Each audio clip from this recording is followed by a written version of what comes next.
Sudah menjadi sunatullah bahwasanya api mempunyai sifat yang membakar. Ia membakar apa saja yang mengenainya. Sebagaimana eh, air yang menghidupkan sesuatu yang teraliri olehnya. Begitulah Allah mengatur segala sesuatu yang ada di dunia ini. Ia atur dan juga memberikan tugas masing-masing pada setiap makhluknya guna memutar roda-roda kehidupan. Semuanya ada aturannya. Namun begitu kadang Allah pun juga menunjukkan kehebatannya. Meskipun toh adanya semua ini adalah bukti kehebatannya. Tapi bagi kebanyakan manusia akhirnya kemudian berpikir bahwa sesuatu yang memang sudah biasa dilihat pun sudah menjadi adat kebiasaan. Hal itu membuat kebanyakan manusia kemudian menafikan kehebatan pada sesuatu yang ia sering lihat, sebagaimana api yang punya sifat membakar. Sifat membakar itulah bagi manusia sekarang sudah menjadi hal yang lumrah. Tentu beda pada zaman manusia awal mula menemukannya. Tentu mereka terkaget-kaget dan mengatakan itu sebagai sebuah kehebatan.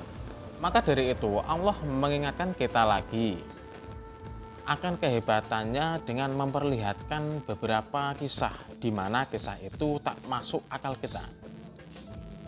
Tak masuk atau sulit masuk karena selama ini kita sebagai manusia sudah termindset yang dibangun oleh kebiasaan pun hukum alam. Seperti kisah Nabi Ibrahim yang api tak mampu membakar kulitnya.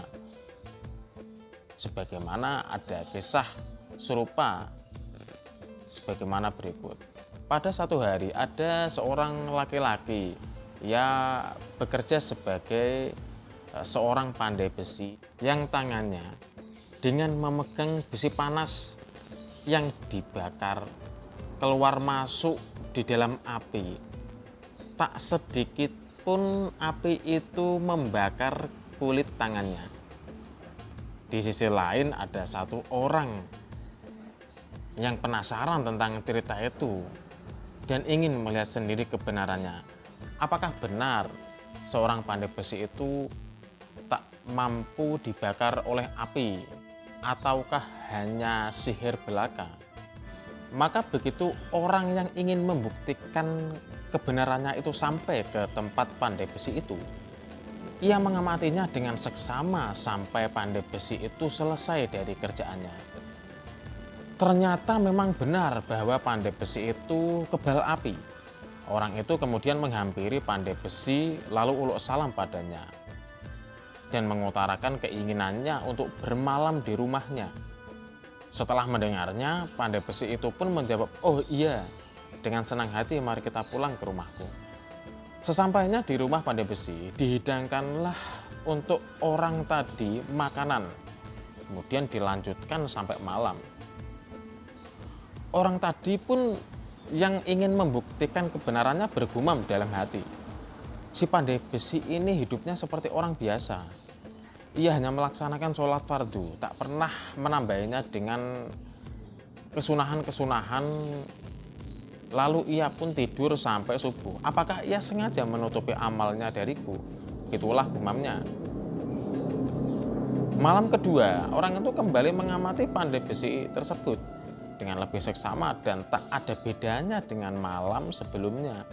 Ia tak menemukan sedikit pun sesuatu yang spesial pada diri pandai besi itu.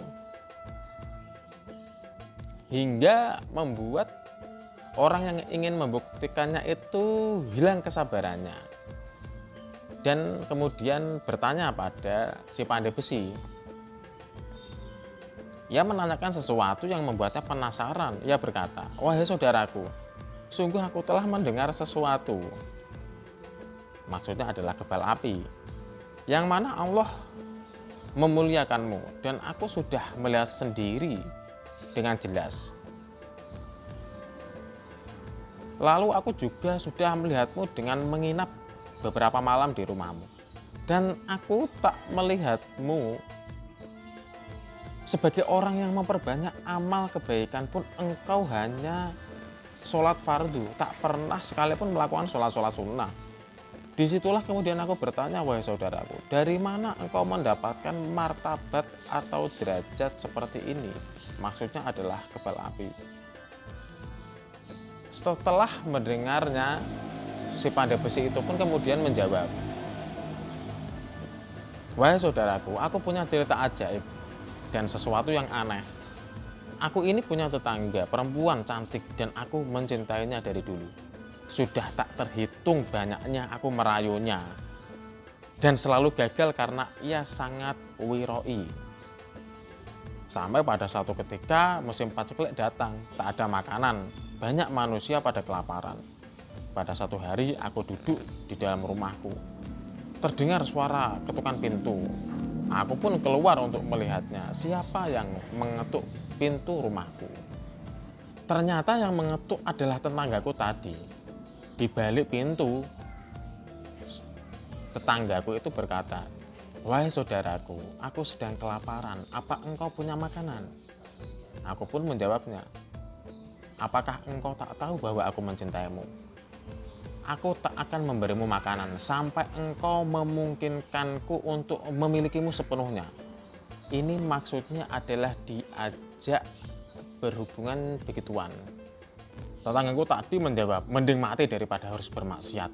Ia pun pulang ke rumah. Setelah 2 hari, ia kembali lagi dan berkata seperti perkataannya yang sebelumnya. Aku pun menjawabnya seperti jawaban yang pertama. Namun pada kali ini ia tak kasar seperti sebelumnya. Ia masuk lalu duduk di rumahku. Setelah hampir terjadi hal-hal yang tidak diinginkan, aku menyuguhkan makanan di hadapannya. Mengalir deras air mata keluar dari kedua matanya. Lalu ia berkata, apakah makanan ini engkau berikan ikhlas karena Allah? Aku pun menjawab, bukan.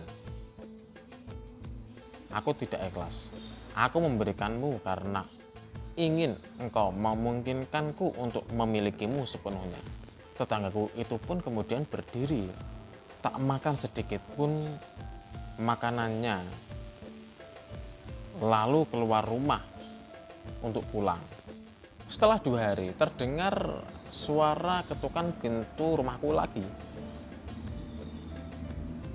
Lalu aku keluar menengok siapa yang mengetuk. Ternyata tetanggaku datang lagi. Kali ini dia tak bersuara karena saking laparnya hingga punggungnya hancur. Dengan tenaga yang masih tersisa, ia berkata, wahai saudaraku, engkau sudah membuatku kesusahan sementara aku tak mampu lagi mendatangi seorang selain dirimu. Maka dari itu, apakah engkau punya makanan? Aku pun menjawab, punya jika kamu memungkinkanku untuk memilikimu sepenuhnya. Mendengarnya, ia sontak menundukkan kepalanya lama sekali, lalu masuk rumah dan duduk. Pada waktu itu belum ada makanan matang. Aku berdiri menghidupkan api, kemudian mulai memasak makanan. Begitu sudah matang, aku suguhkan di depannya. Tiba-tiba hatiku tersentuh bergetar. Sadar. Kemudian aku berbicara dengan diriku sendiri di dalam hati. Celaka engkau. Kau sudah membuat seorang perempuan yang sedang kelaparan menjadi tambah tersiksa. Ia rela baik-baik datang kepadamu, menanggalkan rasa malu karena keadaannya yang sangat lapar. Sementara engkau tak lekas menghentikan keinginanmu untuk bermaksiat, menawarkan sesuatu yang tak mampu ia tolak demi syahwatmu. Tidakkah engkau malu sebagai laki-laki? Dari situ kemudian aku sadar dan berdoa,